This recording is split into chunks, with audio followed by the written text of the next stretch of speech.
ಮಿತ್ರರೇ ನಮಸ್ಕಾರ. ಒಂದೇ ಒಂದು ಸಾಫ್ಟ್ವೇರ್ ಅಪ್ಡೇಟ್ ಇಡೀ ಜಗತ್ತಿನ ಐಟಿ ಸಾಮ್ರಾಜ್ಯವನ್ನೇ ಬುಡಮೇಲು ಮಾಡಿದೆ. ಅಮೆರಿಕದ ವಾಲ್ ಸ್ಟ್ರೀಟ್ನಿಂದ ಹಿಡಿದು ನಮ್ಮ ಬೆಂಗಳೂರಿನ ಎಲೆಕ್ಟ್ರಾನಿಕ್ ಸಿಟಿಯವರೆಗೆ ಈಗ ಎಲ್ಲಿ ನೋಡಿದ್ರೂ ಒಂದೇ ಚರ್ಚೆ. ಅದು ಸ್ಯಾಸ್ ಅಪಾಕ್ಲಿಪ್ಸ್ ಅಂದ್ರೆ ಸಾಫ್ಟ್ವೇರ್ ಕಂಪನಿಗಳ ಅಂತ್ಯದ ಬಗ್ಗೆ.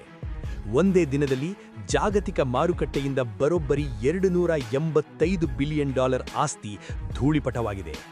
ಇದಕ್ಕೆ ಕಾರಣ ಆಂಥ್ರೋಪಿಕ್ ಎಂಬ ಕಂಪನಿ ಬಿಡುಗಡೆ ಮಾಡಿರೋ ಕ್ಲಾಡ್ ಕೋವರ್ಕ್ ಎನ್ನುವ ಹೊಸ ಎಐ ಅಸ್ತ್ರ.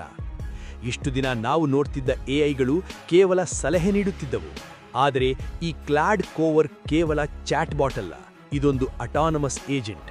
ಅಂದ್ರೆ ನಿಮ್ಮ ಸಹೋದ್ಯೋಗಿಯಂತೆ ಎಂಡ್ ಕೆಲಸಗಳನ್ನು ತಾನೇ ಮಾಡಿ ಮುಗಿಸುತ್ತದೆ.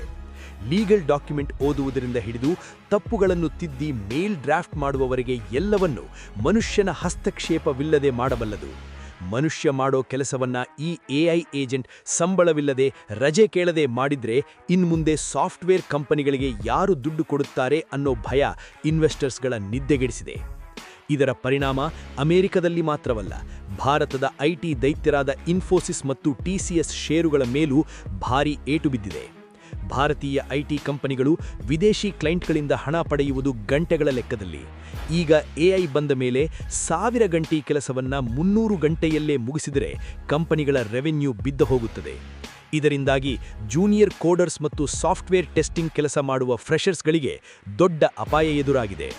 ಒಬ್ಬ ಸೀನಿಯರ್ ಇಂಜಿನಿಯರ್ ಈ ಎಐ ಟೂಲ್ ಬಳಸಿ 10 ಜನರ ಕೆಲಸವನ್ನ ಒಬ್ಬನೇ ಮಾಡಿ ಮುಗಿಸಬಲ್ಲ ಎನ್ನುವುದು ಈಗಿನ ಕಹಿ ಸತ್ಯ. ಇದುವರೆಗೂ ಭಾರತದ $280 ಬಿಲಿಯನ್ ಐಟಿ ಉದ್ಯಮವು ಬಿಲ್ಲಿಂಗ್ ಅವರ್ಸ್ ಅಂದರೆ ಕೆಲಸದ ಗಂಟೆಗಳ ಆಧಾರದ ಮೇಲೆ ಬೆಳೆದಿತ್ತು. ಆದರೆ ಈ ಎಐ ಏಜೆಂಟ್ಗಳು ಮನುಷ್ಯ ಮಾಡುವ 16 ಗಂಟೆಗಳ ಕೆಲಸವನ್ನ ನಿಮಿಷಗಳಲ್ಲಿ ಮುಗಿಸುತ್ತಿವೆ. ಹೂಡಿಕೆದಾರರು ಈಗ ಭಾರತದ ಈ ಸಾಂಪ್ರದಾಯಿಕ ಐಟಿ ಮಾದರಿಯನ್ನ ಬದಲಾಯಿಸುವ ಕಾಲ ಬಂದಿದೆ ಎಂದು ಭಾವಿಸುತ್ತಿದ್ದಾರೆ. ಇದೇ ಕಾರಣಕ್ಕೆ ಇಂದು ಷೇರು ಮಾರುಕಟ್ಟೆಯಲ್ಲಿ ಕೆಂಪು ಪರದೆಯ ರಕ್ತಪಾತ ನಡೆದಿದೆ. ನಮ್ಮ ಜೊತೆ ಇಂದು ಎಐಎಂ ಎಡಿಟರ್ ಪಲ್ಲವಿ ಚಕ್ರವರ್ತಿಯವರು ಸೇರಿಕೊಂಡಿದ್ದಾರೆ.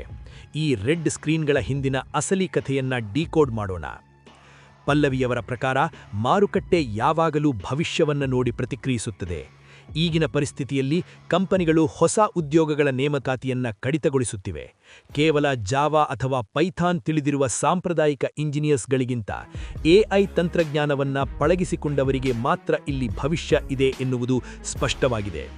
ಅಮೆರಿಕ ಮತ್ತು ಯುರೋಪ್ನ ಕ್ಲೈಂಟ್ಗಳು ಈಗ ಮ್ಯಾನ್ ಪವರ್ ಅಂದರೆ ಮಾನವ ಶಕ್ತಿಗಿಂತ ರಿಸಲ್ಟ್ ಅಂದರೆ ಫಲಿತಾಂಶವನ್ನ ಕೇಳುತ್ತಿದ್ದಾರೆ. ಅಂದರೆ ನೀವು ಗಂಟೆಗಳ ಲೆಕ್ಕದಲ್ಲಿ ಕೆಲಸ ಮಾಡೋದು ಮುಖ್ಯವಲ್ಲ, ಎಐ ಬಳಸಿ ಎಷ್ಟು ವೇಗವಾಗಿ ಕೆಲಸ ಮುಗಿಸುತ್ತೀರಿ ಎಂಬುದು ಮುಖ್ಯ. ಆದರೆ ಸ್ನೇಹಿತರೆ, ಯುದ್ಧವಿನ್ನೂ ಮುಗಿದಿಲ್ಲ. ಇನ್ಫೋಸಿಸ್ ಮತ್ತು ವಿಪ್ರೋದಂತಹ ಕಂಪನಿಗಳು ಎಚ್ಚೆತ್ತುಕೊಂಡಿವೆ. ತಮ್ಮ ಉದ್ಯೋಗಿಗಳಿಗೆ ಲಾರ್ಜ್ ಸ್ಕೇಲ್ನಲ್ಲಿ ಎಐ ಟ್ರೈನಿಂಗ್ ಕೊಡುತ್ತಿವೆ. ಯಾವ ಕಂಪನಿ ಈ ಎಐ ಎಂಬ ಬ್ರಹ್ಮಾಸ್ತ್ರವನ್ನ ಪಳಗಿಸಿಕೊಳ್ಳುತ್ತದೆಯೋ ಅವು ಉಳಿಯುತ್ತವೆ. ಅಡ್ಡವಾಗಿ ನಿಂತವರು ನೋಕಿಯಾ ಅಥವಾ ಕೋಡಾಕ್ ಕಂಪನಿಗಳಂತೆ ಇತಿಹಾಸ ಸೇರುತ್ತಾರೆ.